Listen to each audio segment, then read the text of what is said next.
नमस्कार, आप देख रहे हैं राष्ट्र धर्म और मैं हूं आपके साथ चंद्रशेखर त्रिशूल। संसद में बोले जाने वाले कुछ शब्दों को असंसदीय शब्दों की श्रेणी में रखे जाने को लेकर विपक्ष केंद्र पर हमलावर है। कांग्रेस महासचिव जयराम रमेश ने ट्वीट करके कहा, विश्व गुरु की नई सलाह, धरना मना है। एक अन्य ट्वीट में उन्होंने कहा, मोदी सरकार की सच्चाई दिखाने के लिए विपक्ष की ओर से इस्तेमाल किए जाने वाले सभी शब्द अब असंसदीय माने जाएंगे। अब आगे क्या विश्वगुरु। और इसी मुद्दे पर चर्चा करेंगे। तीन मेहमान हमारे साथ जुड़े हुए हैं।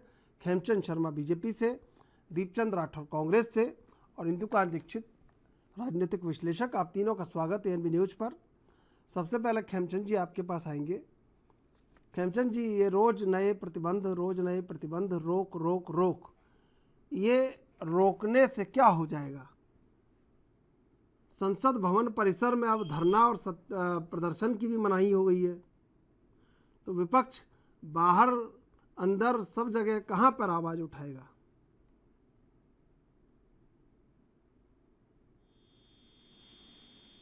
खेमचंद जी, आवाज मिल रही है आपको? आवाज आ रही है तो सुन लिया होगा सवाल तो आपने। आज एक बार दोबारा से रिपीट करेंगे प्लीज। चलिए सुन लीजिए। सवालों को भी नहीं सुन पा रहे हैं आप, जो जरूरी सवाल है उनको भी नहीं सुन पा रहे हैं। ये जो रोक लगा दी है आपने भाई धरना प्रदर्शन पर संसद में, ये शब्द नहीं बोलना है, वो नहीं बोलना है, और कुछ कार्रवाई हो जाए तो बाहर धरना प्रदर्शन नहीं करना है, विपक्ष का क्या करना चाहते हैं आप? ये रोक हमने नहीं लगाई है। अच्छा। लोकसभा में लोकसभा अध्यक्ष होता है, लोकसभा में पीठासीन अधिकारी होते हैं। लगातार वर्षों से उन्होंने ऑब्जर्वेशन दिए हैं, जो प्रोसीडिंग में देखा गया है, कौन से शब्द हैं जिनकी परसेप्शन खराब है, जिनसे माहौल खराब होता है, जिनका अच्छा नहीं है, उनको उस सूची में डाला गया है जो पार्लियामेंट में नहीं यूज करनी चाहिए। और ये सब पे अप्लाई होगा। ये पक्ष के एमपीज पे भी अप्लाई होगा, विपक्ष के एमपीज पे भी अप्लाई होगा। ऐसा नहीं है ये सिर्फ और सिर्फ विपक्ष के एमपीज पे अप्लाई होगा। इसमें वो शब्द भी है जिनसे विपक्ष जो है बहुत ज्यादा खार खाता है, जैसे बच्चा बुद्धि। अब ये सारे डाला है देना कि भारतीय जनता पार्टी की सरकार ने लगाया है, रोक लगाई है। लोकसभा अध्यक्ष वहाँ पे जो पीठासीन अधिकारी, भिन्न पीठासीन अधिकारी, उनका क्षेत्र है। राज्यसभा में जो राज्यसभा के अध्यक्ष, राज्यसभा के जो पदाधिकारी हैं, उनका वो है।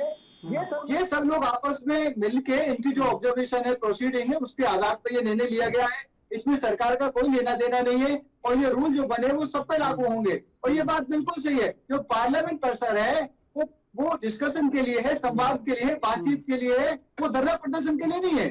धरना प्रदर्शन के लिए बहुत सारी जगह है, डिफाइन जगह है, वहां पे किया जाए। आप पार्लियामेंट में यदि धरना प्रदर्शन करेंगे तो कानून कहाँ बनेगा, काम कहाँ पे होगा, डिस्कशन कहाँ पे होगा, विचार कहाँ पे होगा, कानून कहाँ पे बनेंगे? वो सबके हित में है। और हमने देखा है पीछे किस तरीके से अव्यवस्था फैलाने की कोशिश पार्लियामेंट में की गई, सीधे सही नहीं है। तो सरकार पे इसका आरोप प्रत्यारोप लगाना वो भी गलत है। और सबसे बड़ी बात विपक्ष की, आप देखिए किस तरीके उनकी मानसिकता है, किस तरीके से उनका दिवालियापन है कि वो इस तरीके के लाइट मुद्दे पे बातचीत कर रहे हैं।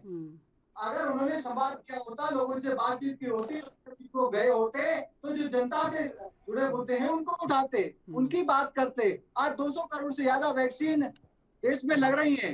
आज जो थर्ड जो बूस्टर डोज है वो भी सभी को फ्री लगने वाली है, उन पे बात करते। आज देश की जो अब देखें देश में विदेश में उससे बात करते।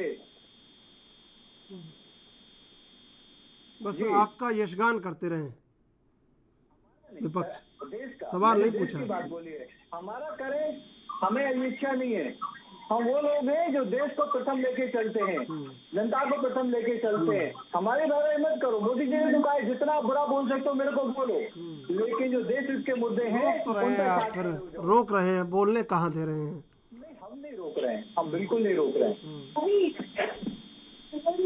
बिल्कुल रोक रहे हैं भाई आप। नहीं, हम नहीं रोक रहे हैं और ना ही हम रोकेंगे। और नहीं रोक रहे हैं और सत्याग्रह से भी रोका जा रहा है। मैं आऊँगा आपके पास। दीपचंद राठौर जी, कैसे लगता है इस दृश्यों को देखकर कि तमाम आदेश बाहर से भीतर तक प्रतिबंध ही प्रतिबंध? देखिए, चंद्रशेखर चंद्रशेखर जी, आज भारत में गुरु का लेटेस्ट फरमान आया है, धरना मना है, धरना मना है। तो देश की सबसे बड़ी पंचायत है संसद, उसमें भी अब तो सांसद होते हैं, उनके ऊपर, उनकी अभिव्यक्ति के ऊपर रोक लगा दी गई है। पहले तो बोलने पर रोक लगाएगी, अब भूख हड़ताल, आप धरना प्रदर्शन नहीं कर सकते, सत्याग्रह नहीं कर सकते। तो मैं खेमचंद भाई से पूछना चाहूंगा, ये तो इस तरह की बातें कर रहे हैं कि 2014 से पहले अभी तो भारत में कुछ है ही नहीं, मोदी जी के आने के बाद सब कुछ हुआ, धरती चलती थी, इन्होंने आकर बोल कर दी है। ये तो बात इस तरह की कर रहे हैं। सबसे बड़ी समस्या क्या है चंद्रशेखर जी, जो व्यक्ति अलोकतांत्रिक होता है और अहंकारी होता है, जो तानाशाही प्रवृत्ति का होता है, वो उसी से डरता है जो उससे नहीं डरता है। तो ये बात यहाँ आके फंसती है। लोग, ये भारतीय जनता पार्टी के लोग सोचते हैं कि मेरी सरकार को ऐसे शब्द क्यों नहीं कहे भाई।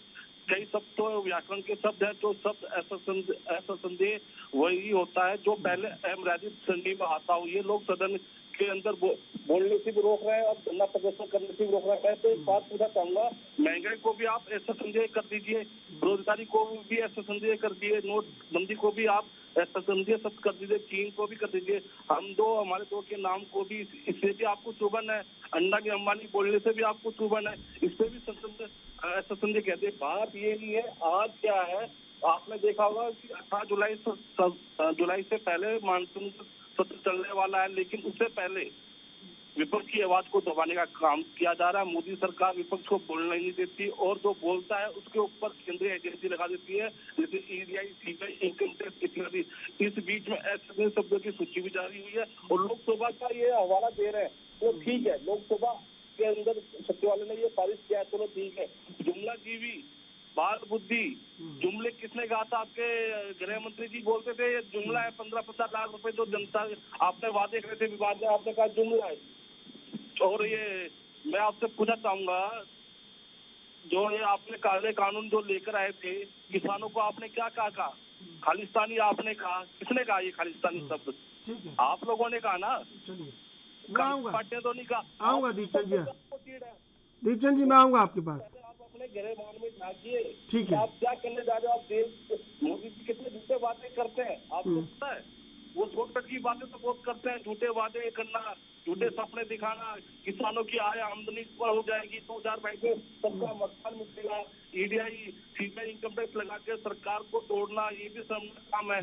शेखावत द्वारा आप सुप्रीम कोर्ट के सीबीआई के डायरेक्टर के मोबाइल में केंद्र लगाते हो, सरकारी संपत्ति को बेचते हो, टैक्स वसूली करते हो, तो इससे एक शब्द नहीं बोला। ठीक है भाई, ठीक है, ठीक है दीपचंद जी, दीपचंद जी मैं आऊँगा आपके पास, एक बार क्रम पूरा हो जाए मैं आऊँगा आपके पास। इंदुकांत जी देखिए, सत्ता पक्ष क्या कर रहा है कि एक बॉडी बिल्डिंग की प्रतियोगिता जैसे होती है वैसे एक प्रतिद्वंदी जीत गया है। अब जो जीता हुआ व्यक्ति है वो फिर अपने बाजू फुलाकर इंची टेप से नाप दिलवा रहा है, बताइए कितने ज़्यादा हैं। इससे और बाकियों में और भय पैदा हो रहा है। क्या लगता नहीं है कि ये रास्ते बहुत ठीक हैं कि आप गांधी प्रतिमा के नीचे संसद भवन परिसर में धरना नहीं देंगे, प्रदर्शन नहीं करेंगे, तो क्या लगता है आपको, कैसे देखते हैं? चंद्रशेखर जी देखिए, कई बार क्या होता है कि जब बहुत सी बातें, बहुत से तरीके एक सीमा से बाहर हो जाती हैं तो इस तरह के नियम कानून बनाने की जरूरत पड़ती है। नहीं तो वास्तव में जो उच्च सदन है जहाँ से आज इस ढंग का सर्कुलर आया है, वो तो उसको बड़े लोगों का सदन मानते हैं उसको, जहाँ पे समझदार लोग होते हैं। जैसे ये ब्रिटिश पार्लियामेंट्री सिस्टम से लिया गया था, वहाँ हाउस ऑफ लॉर्ड्स बोलते हैं। तो यहाँ समझदार पढ़े लिखे लोग और विभिन्न विषयों के क्षेत्रों के विशेषज्ञ आते मैं हैं। इंदुकांत जी आपका जवाब लूंगा, लेकिन इससे पहले लेंगे एक छोटा सा ब्रेक के बाद फिर हाजिर हूँ।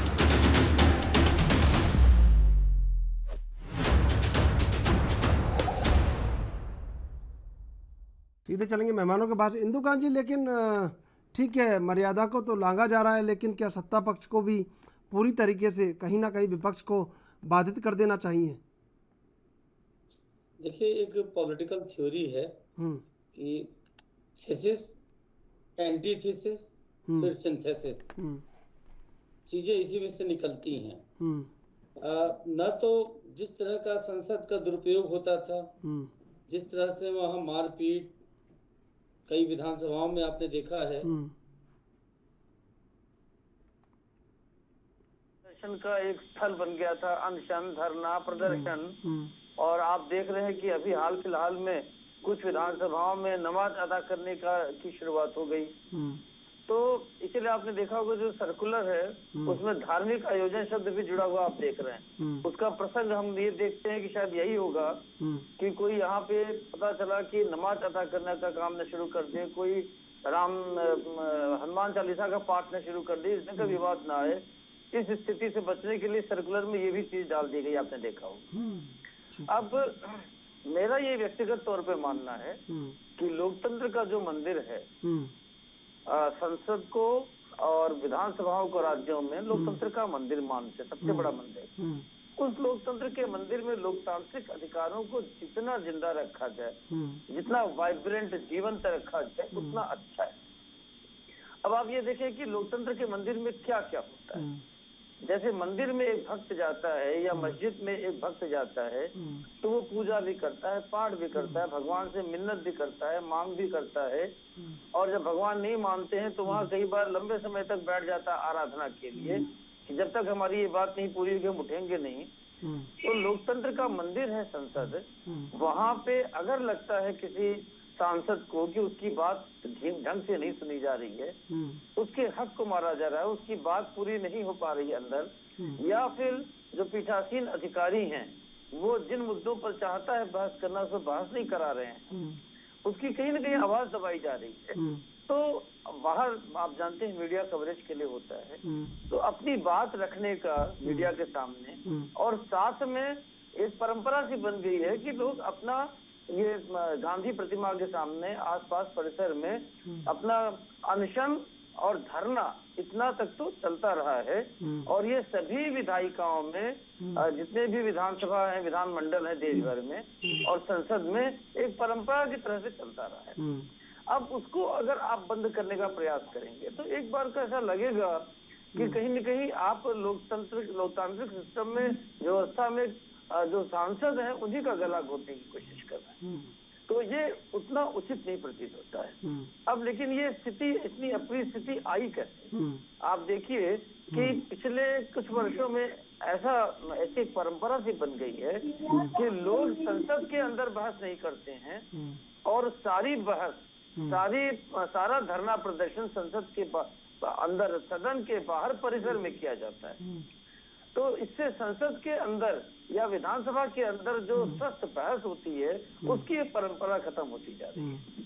तो अब ये प्रवृत्ति इतनी बढ़ गई है कि धीरे धीरे करके लोग अंदर के बाहर ही फोकस रखते हैं। और हमारे मीडिया के भी अधिकतर लोग कवरेज के लिए बाहर खड़े रहते हैं, तैयार रहते हैं कि विपक्ष अंदर तो नहीं बोलेगा, बाहर ही बोलेगा, बाहर उनकी बाइट लेनी है, बाहर उनसे बात करनी है।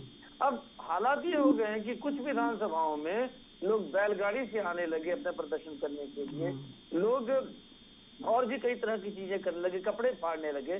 जब अंदर सदन के फाड़ते थे वहां रोक लगी तो बाहर फाड़ने लगे। तो इस ढंग की चीजों को जो एक लोकतंत्र का मजाक बन गया, जैसे देखिए स्वतंत्रता का मतलब उच्छृंखलता नहीं होता है, तो अब उसको रोकने की दृष्टि से हमें लगता है ये सर्कुलर लाया गया है। लेकिन वास्तविकता ये है कि जो पहले ट्रेडिशन था, जो स्वस्थ परंपरा है बहस की, जिसमें विपक्ष को पूरा अवसर मिलना चाहिए, क्योंकि विपक्ष सत्ता आनी जानी है।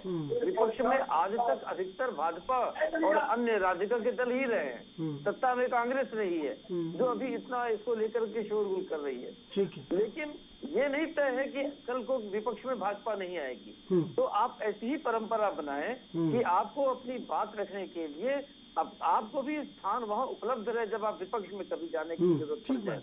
ठीक बात। तो इसमें आप परंपरा को कायम रखें। हाँ, आपने धार्मिक आयोजन पे रोक लगाया, आप ये भी कर सकते हैं कि आप एक लिमिटेड टाइम के अलावा, क्योंकि आपको याद होगा कि पिछली बार 2-3 दिन का वहाँ धरना रख दिया गया था गांधी प्रतिमा के सामने, उससे अव्यवस्था पैदा हो सकती है। तो आप ये कर सकते हैं कि जब संसद का सत्र चल रहा है उस काल अवधि के बाद वहाँ कोई धरना प्रदर्शन कंटिन्यू नहीं कर सकता है, आप बिल्कुल बैन कर दें। ये ठीक है। खेमचंद शर्मा जी, क्या ऐसा तो नहीं है कि सेंट्रल विस्टा में जाने से पहले सांसदों को तौर तरीके सिखाए जा रहे हैं कि कैसे वहाँ रहना है, और जो विपक्ष है उसको भी ऐसा बना दिया जा रहा है कि ये भी सत्ता पक्ष का भी पार्ट है? ऐसा तो नहीं है? नहीं, ऐसा नहीं है, कोई भी परमानेंट नहीं होता, भविष्य में कुछ भी हो सकता है। ये तो आप मान कर रहे हैं परमानेंट कोई होता नहीं है। नहीं, देखिए ऐसा नहीं है, भारतीय जनता पार्टी हमारा देश चलता रहे, हमारा देश आगे बढ़े, उसमें विश्वास रखती है। और जो नई पार्लियामेंट बन रही है वो हमारे देश का गर्व होगा। और हमने देखा जिस तरीके से हमारा जो चिन्ह है, राष्ट्रीय चिन्ह है, वो उनका सबसे हम सामने तो कोई रखा जिक्र गया ही नहीं है। कर रहे हैं, हम जिक्र ही नहीं कर रहे हैं, आप जबरदस्ती तमाम चीजें बीच में ला रहे हैं। हम जिसका जिक्र नहीं कर रहे हैं उसको भी आप जिक्र करवा रहे हैं। आपने इसमें बीच में रखा और सेंटर विस्तार को आपने रखा, तो इसीलिए मैंने उसका आपके साथ जिक्र नहीं, किया। मैं ये पूछ देखिए, रहा यहाँ हूँ, पे मैंने तो विपक्ष के इतना साथ सवाल पूछा है खेमचंद जी कि भाई सांसदों को वो तौर तरीके सिखाए जा रहे हैं कि सेंट्रल विस्टा में कैसे रहना है, और वो तौर तरीके आप जिस तरह कर रहे हैं, सिखा रहे हैं, उससे ऐसा लगता है कि विपक्ष भी सत्ता पक्ष का भी पार्ट बन के रह जाएगा। साहब, आप एक बार सेंटर विस्तार की बात करते हो, दूसरा जब मैं बात रखता हूँ तो आप उसको रोक देते हो। सवाल पूछ रहे हैं आपसे, सवाल को आप किसी भी तरह ले लें, सवाल तो पूछा आप एंकर हो, आपका अधिकार है, मेरे को बोलने दीजिए कृपया, अगर आपका सवाल हो गया तो। भारतीय जनता पार्टी की सरकार नहीं किसी को सिखा रही है, ये संसदीय परंपरा है, और उस संसदीय परंपरा में अच्छी रीति नीति, अच्छी परंपराओं का पालन बहुत जरूरी है। और भविष्य में भी ऐसी परंपराएं चलें ताकि वहाँ पे सार्थक चर्चा हो, सार्थक तरीके से हम लोग बातचीत करें। और विपक्ष का जो काम है कि सरकार ने जो योजनाएं लाई हैं उसमें जो इम्प्रूवमेंट या उसमें जो सजेशन, उसमें जो अमेंडमेंट, जनता की जो बातें, जनता की जो राय है, जनता के साथ जो उन्होंने संवाद किया, जो फीडबैक है, वो संसद में रखें, जनता की आवाज बने।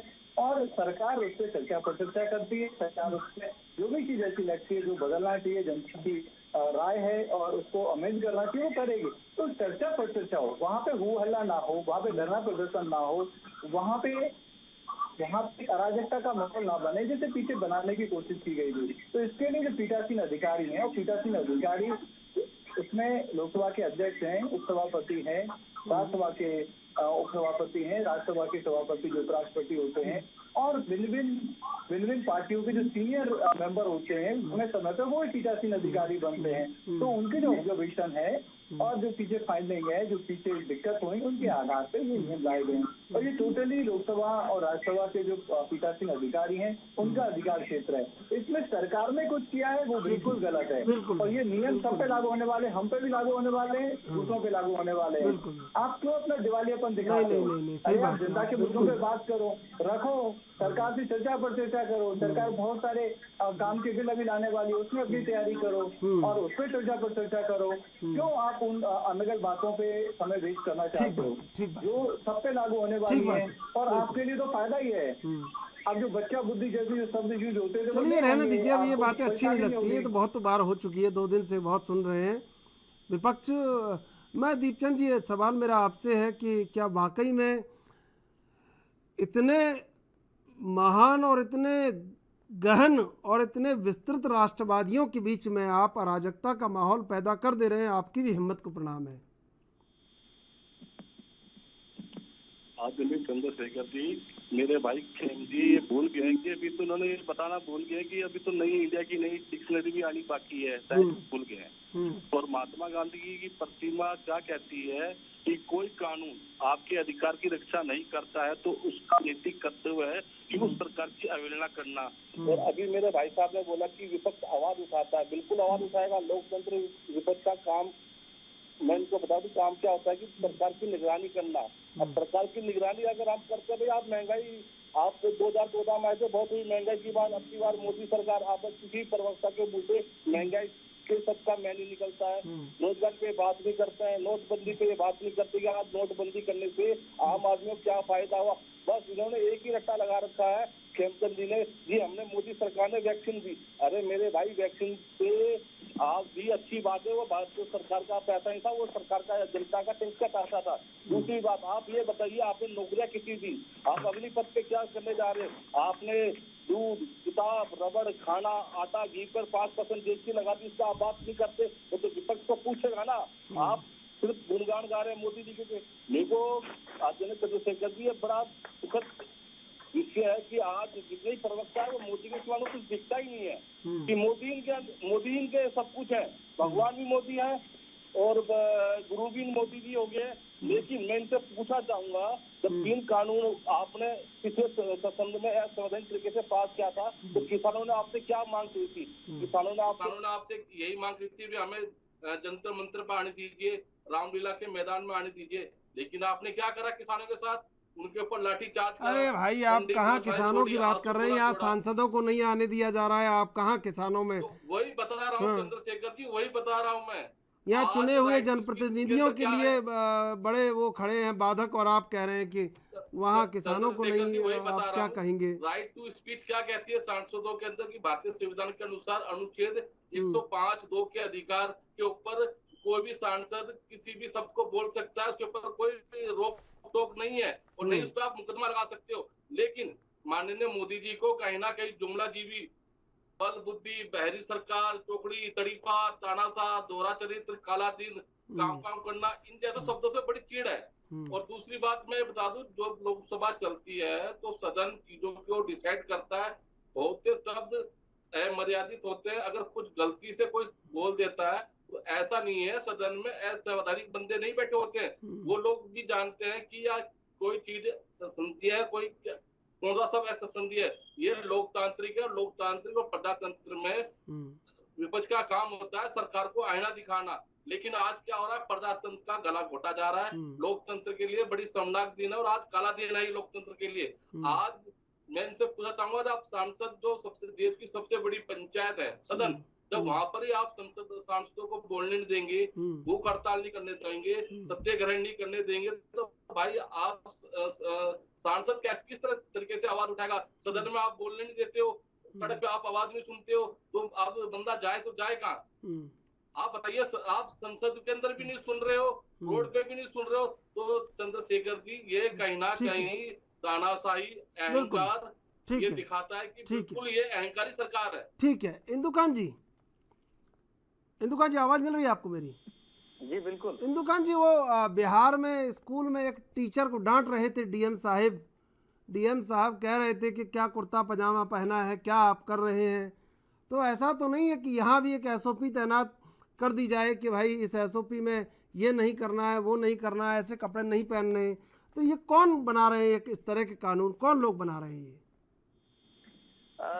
देखिए, वास्तव में जो विधायिका है, जैसे अभी इस मामले में राज्यसभा जो सर्कुलर जिस पे हम लोग मुख्य रूप से चर्चा कर रहे हैं आज, उसका स्वामी कौन होता है? उसका स्वामी उसके सदस्य। ये सर्कुलर आ गया बेशक, लेकिन इस सर्कुलर के खिलाफ इस पे चर्चा सदन जैसे ही प्रारंभ होगी, सदन के प्रारंभ होने के बाद इस पे चर्चा करके इसको वॉइस वोट से या बहुमत से इसको डिस्कार्ड किया जा सकता है। आप जानते हैं संसद के पास इतने अधिकार होते हैं सदन के पास कि वो जो नियमावली है उस नियमावली में भी अमेंडमेंट स्वयं कर सकते हैं। जैसे सुप्रीम कोर्ट है, सुप्रीम कोर्ट के ऊपर कोई कानून है क्या? वो कॉन्स्टिट्यूशन के तहत काम करते हैं और अपने काम करने के प्रोसीडिंग तरीकों को वो खुद बदलते रहते हैं समय के अनुकूल। तो इसलिए विपक्ष को बहुत चिंता करने की बात नहीं है। लेकिन क्योंकि ये जो सर्कुलर आया है ये निश्चित तौर पर जो उपसभापति हैं और सभापति हैं उनके संज्ञान के माध्यम से आया होगा, ऐसा मैं समझता हूँ। और उपसभापति और सभापति सरकार की इच्छा से बने हुए लोग हैं, तो इसमें विपक्ष की ये आशंका कि ये निश्चित तौर पर सरकार की सहमति या प्रेरणा से हो सकता है आए हों, ये वाजिब है। तो ऐसे में क्या जब उनका विरोध होगा इन बातों को लेकर के कि इस ढंग के प्रतिबंध न लगाए जाए, तो उसकी सुनवाई सदन में होगी कि नहीं, ये एक बड़ा प्रश्न है। लेकिन जो लोकतांत्रिक मर्यादा और व्यवस्था है उसमें अगर विपक्ष इन बातों को पुरजोर ढंग से उठाएगा सदन के अंदर कि इस ढंग के सर्कुलर ला करके या इस ढंग के प्रतिबंध सर्कुलर के माध्यम से लगा करके कहीं न कहीं लोकतंत्र का या लोकतांत्रिक मर्यादाओं का हनन किया जा रहा है, तो जनता सब देखती है।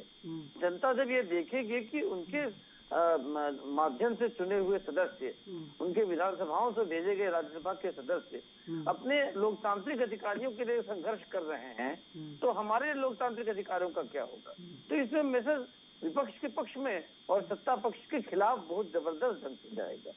तो लिहाजा अगर ऐसे सर्कुलर आए हैं जो लगता है कि अनवांटेड है, अनवारंटेड है, या इलीगल है, या अनकॉन्स्टिट्यूशनल है, अनडेमोक्रेटिक है, तो उनकी चर्चा सदन में करनी चाहिए और निश्चित तौर पे की जाएगी। और एक बात और कहकर मैं अपनी बात खत्म करूंगा कि आपने देखा कि कल जब इसी तरह से लोकसभा के बारे में आया था कि शब्दों को की मर्यादा तय कर दी गई कि ये बोलना है, नहीं बोलना है, बाद में लोकसभा अध्यक्ष ने स्वयं इस बात को, इस स्थिति को स्पष्ट किया कि कोई रोक नहीं लगाई गई है। ये एक परंपरा है कि जो विलोपित शब्द होते हैं विभिन्न विधानसभाओं में और लोकसभा की कार्यवाही में भी, उनकी एक सूची बना के जारी की जाती है। तो वो सूची जारी की गई है और किसी को रोक नहीं लगाया कि ये शब्द नहीं बोलना है। ये बताया गया है उन विलोपित शब्दों को जो अभी कह रहे थे अपने दीपचंद जी, कि जो जब कार्यवाही चलती है विधानसभा की, विधानमंडल की या लोकसभा राज्यसभा की, तो कार्यवाही के दौरान किसी ऐसे शब्द का उपयोग होता है तो आप जानते हैं कि उनको एक्सपंज कर दिया जाता है, जिसको हिंदी में कहते हैं विलोपित करना। तो जब उसको विलोपित कर दिया जाता है तो वो सदन की कार्यवाही के रिकॉर्ड से हटा दिया जाता है। ऐसे ही विलोपित शब्दों की एक सूची बना करके लोकसभा सचिवालय ने लोकसभा अध्यक्ष की सहमति से जारी की थी। उस पर रोक नहीं लगाया गया।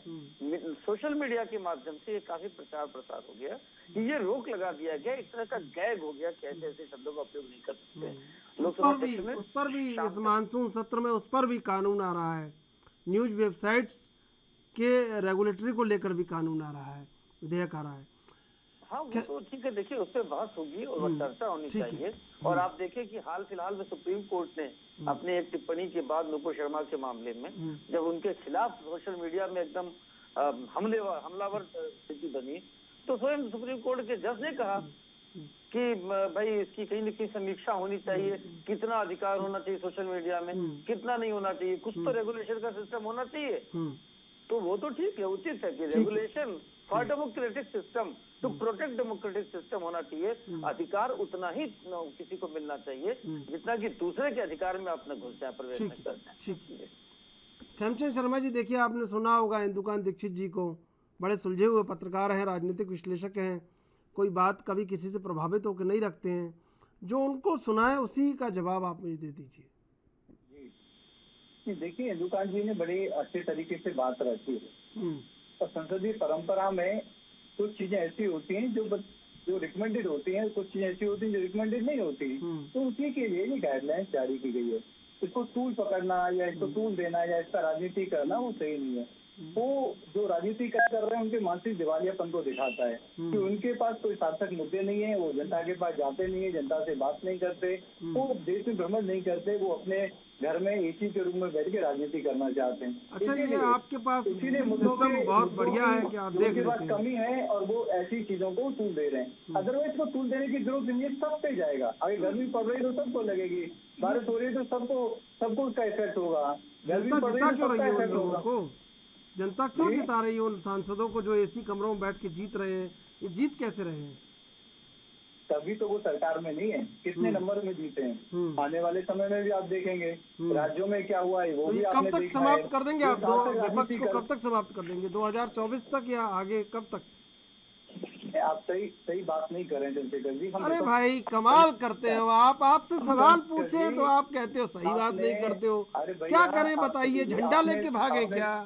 कैसी बात करते हो खेमचंद जी? झंडा लेना तो सब। अरे तो भाई, अरे भाई हम तिरंगा लेके भागेंगे, हम तिरंगा लेके भागेंगे, हम तिरंगा लेके भागते रहेंगे हमेशा। आपने झंडे की बात की, झंडे की बात करते हैं, हमेशा तिरंगा लेके भागेंगे। आपने कटाक्ष किया लेकिन आप खुद ही भूल गए। अब झंडे की बात नहीं, मैं झंडे की बात समझ रहा हूँ। आप अपने झंडे की बात, आपके झंडे की बात कर रहा हूँ मैं। तो अपना बोला नहीं, सुन लीजिए, मैं आपके झंडे की बात कर रहा हूँ। तिरंगा लेकर तो हम भाग ही रहे हैं और भागेंगे।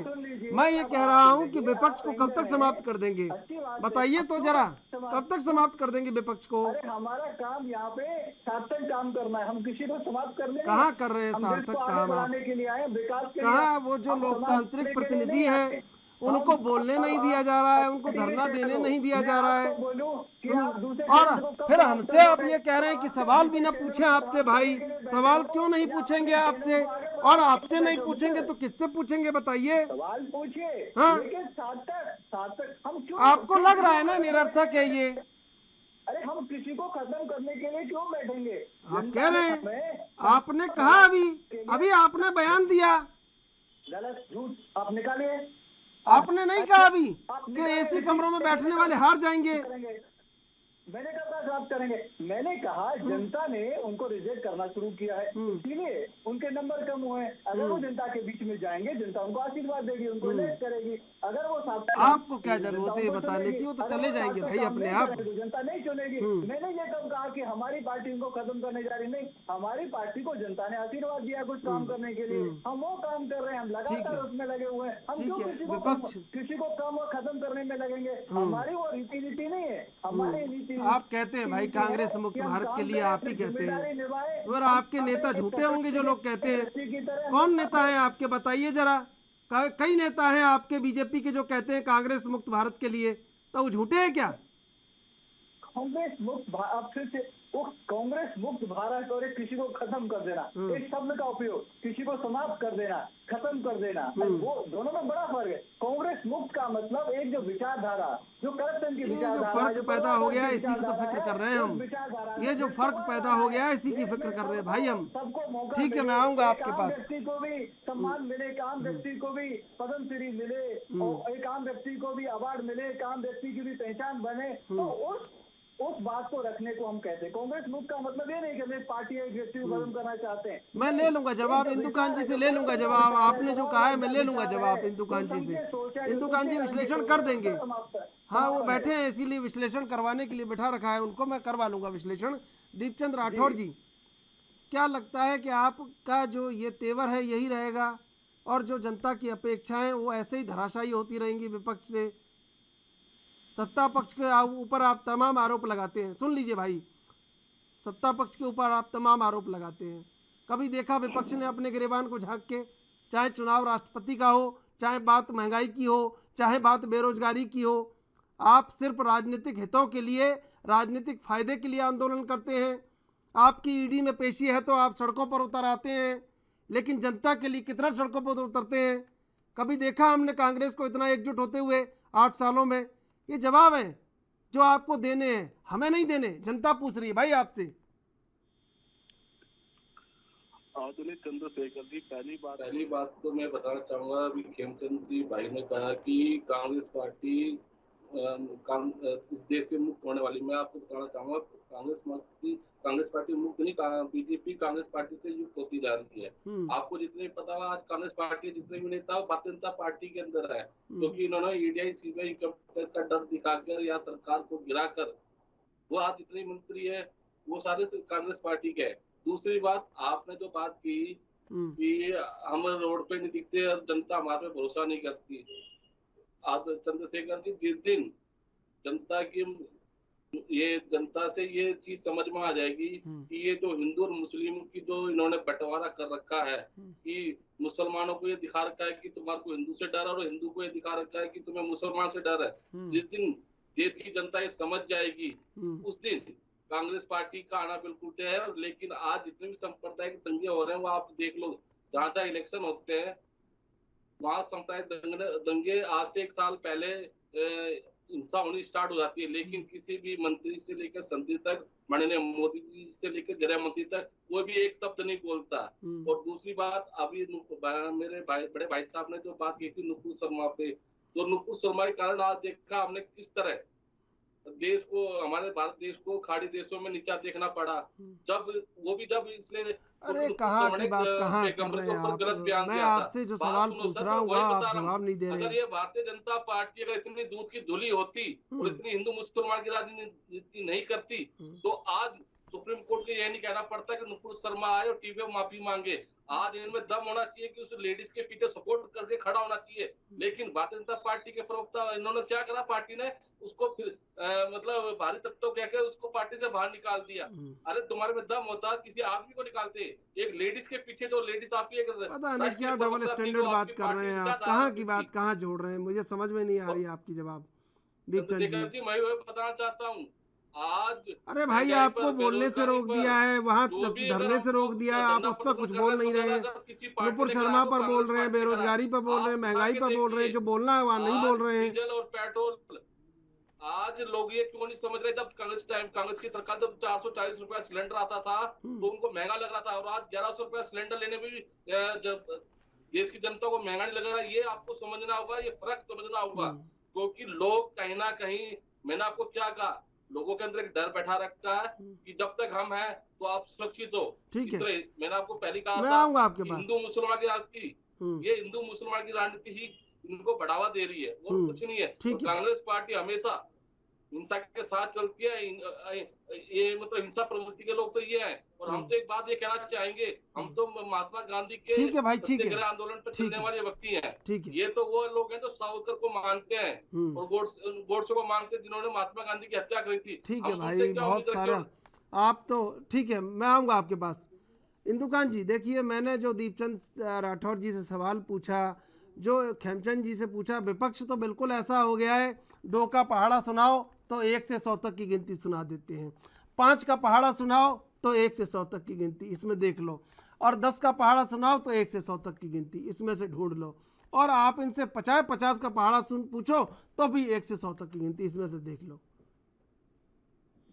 मैंने इनसे कितने सवाल पूछे, और जो खेमचंद जी ने कहा कि नहीं कह रहे थे वो कि वो धीरे धीरे विपक्ष सिमटता जा रहा है, एक दिन समाप्त हो जाएगा, वो कह रहे हैं कि झूठ पूछ रहे हैं, झूठ बोल रहे हैं आप। इंदुकांत जी देखिए, खेमचंद जी ने एक जो बात कही थी उसका थोड़ा सा शायद अन्यथा अर्थ हो गया, समझिए हम लोग के। उनका ये कहना था कि जो मैं समझ सका कि विपक्ष अपने काम कारगुजारी से खुद सिमटता जा रहा है। देखिए, कई मौकों पे आपने देखा होगा, प्राइम मिनिस्टर नरेंद्र मोदी ने भी कहा है कि विपक्ष को कैसे चुनाव लड़ना है, अपने अस्तित्व की रक्षा करना है। क्या मैं उनको बताऊंगा? आप अभी दीपचंद जी इतनी बातें कह रहे हैं, लेकिन जहां उनकी सरकारें हैं 2 राज्यों में अभी अपनी, एक राजस्थान में, दूसरा छत्तीसगढ़ में। आपको याद होगा चंद्रशेखर जी की छत्तीसगढ़ में कांग्रेस के कार्यकर्ताओं ने घेर कर एक मिस्टर शुक्ला थे, सीनियर जर्नलिस्ट, उनको पीटा, और उस पर सरकार ने कोई कार्रवाई नहीं की। आप देखिए, पंजाब में इनकी सरकार थी, किस तरह से प्राइम मिनिस्टर का जो काफिला था उसको रोक दिया गया, और पुलिस वाले आपस में जो है सुरती खैनी खा रहे थे। तो ये ऐसा देश में कभी नहीं हुआ। तो अब आप देखिए, वहां सत्ता से बाहर हो गए आप। महाराष्ट्र में आपकी अलायंस गवर्नमेंट चल रही थी, और शिवसेना के कार्यकर्ता के नाम पे उनके गुंडे जो थे वो अटैक कर रहे थे विधायकों के घरों पर, उनके ऑफिस तोड़ रहे थे, सीआरपीएफ की सिक्योरिटी देने के बाद भी तोड़ रहे थे। तो आपके यहाँ और कई जगहों पे बहस में और लोगों से हमने कहा कि आप ऐसा काम न करिए कि कल उसी के लिए आपको दुखी होना पड़े। आप कोर्ट में कांग्रेस के ही लोग लड़ रहे थे कि राष्ट्रद्रोह के कानून का दुरुपयोग किया जा रहा है, उसका दुरुपयोग रोका जाए, इस कानून को हटा दिया जाए, सुप्रीम कोर्ट में लड़ रहे थे। और हनुमान चालीसा पढ़ने की घोषणा करने पर नवनीत राणा पे राष्ट्रद्रोह का केस लगाकर जेल में ठूक दिया उसको। तो ये जो दोरंगी बातें हैं, जो 2 तरह की बात है, ये बड़ी बेईमानी है। और आज आप बोलते हैं, जो करते हैं, कल आपको भुगतना पड़ता है। कहा जाता है ना कि बाप दादा का बोया हुआ बच्चों को, फोटो नातियों को काटना पड़ता है। इंदुकांत जी, कभी कभी देख के ये भी लगता है कि कभी विपक्ष जब जीवित था तब सत्ता मृतप्राय थी, और आज जब सत्ता जीवित है तो विपक्ष मृतप्राय है। नहीं लगता ये कभी कभी देख के आपको?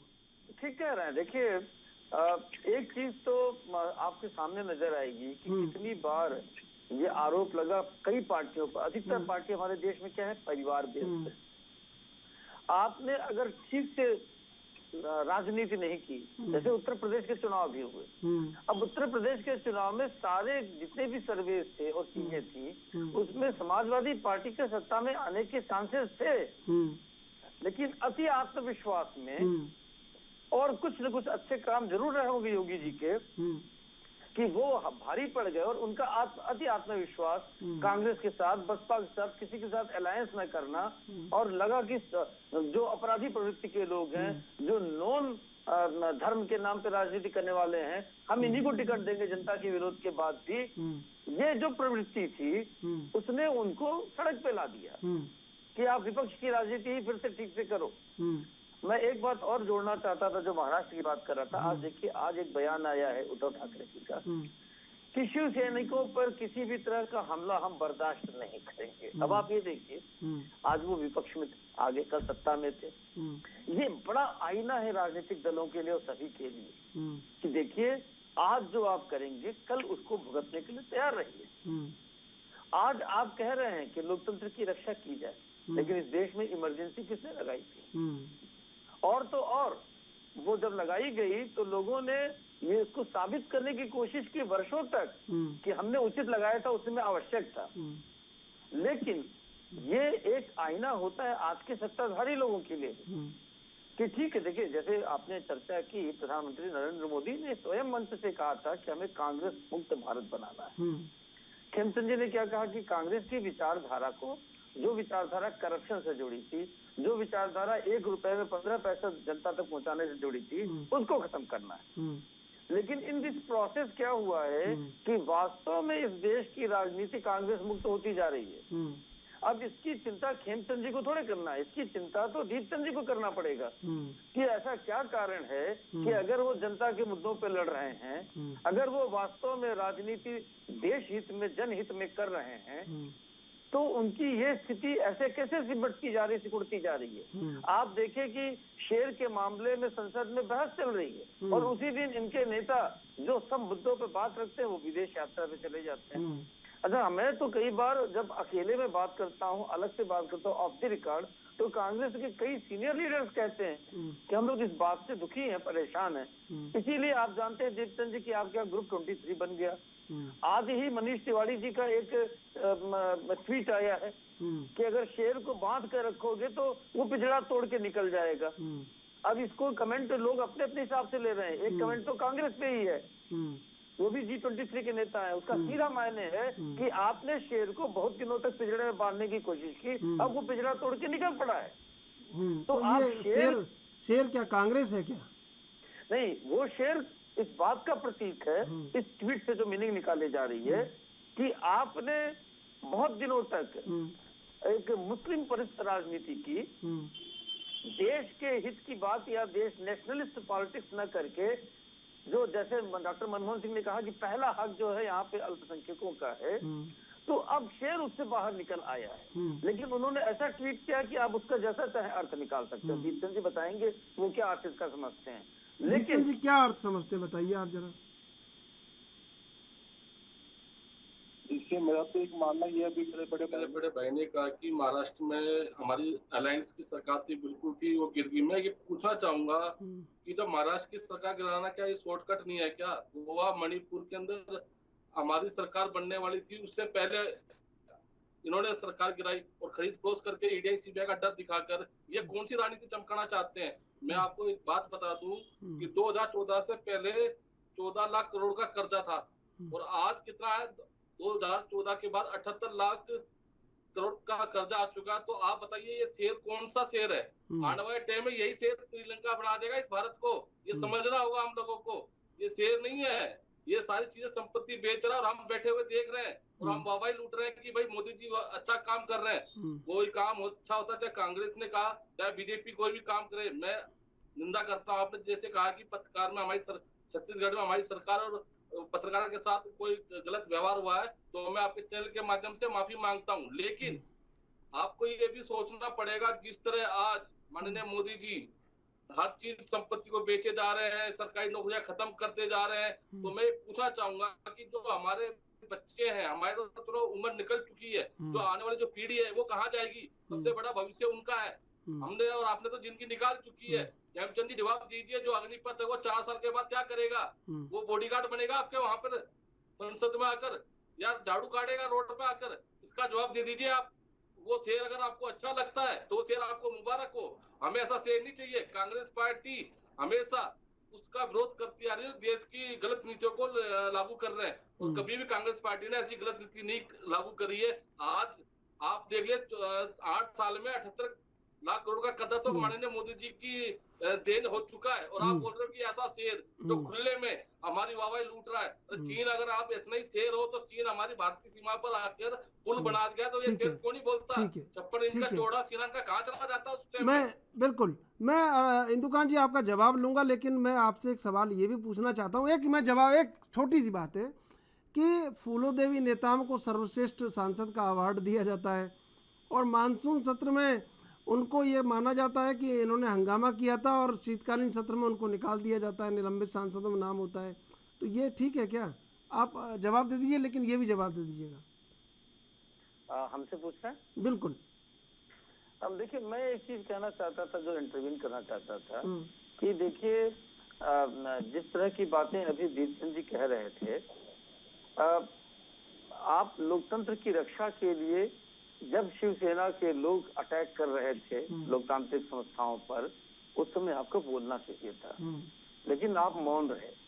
इसी तरह से लेकर वो असम चले जाते हैं, तो असम में उनको सरकार वहाँ असम में बनानी चाहिए कि महाराष्ट्र में बनानी चाहिए, लेकिन कौन गया? सबको पता था कि पीछे भारतीय जनता पार्टी का हाथ है।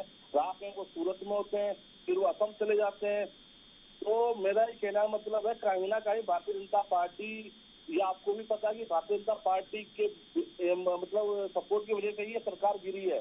क्योंकि सरकार इसलिए गिरी है क्योंकि राष्ट्रपति का चुनाव हो, वो भी कहीं बहुत अहम कारण है, और सबसे ज्यादा रेवेन्यू महाराष्ट्र सरकार से भी आता है। ये भी हमें सोचना पड़ेगा। दीपचंद जी, जब चुनाव हुए थे महाराष्ट्र के, तो लोगों ने वोट किसको सरकार बनाने के लिए दिया था? ये विचार का विषय है, इस पे आप विचार करिएगा। लोगों ने वोट दे दिया था सरकार बनाने के लिए, क्या कांग्रेस और एनसीपी को?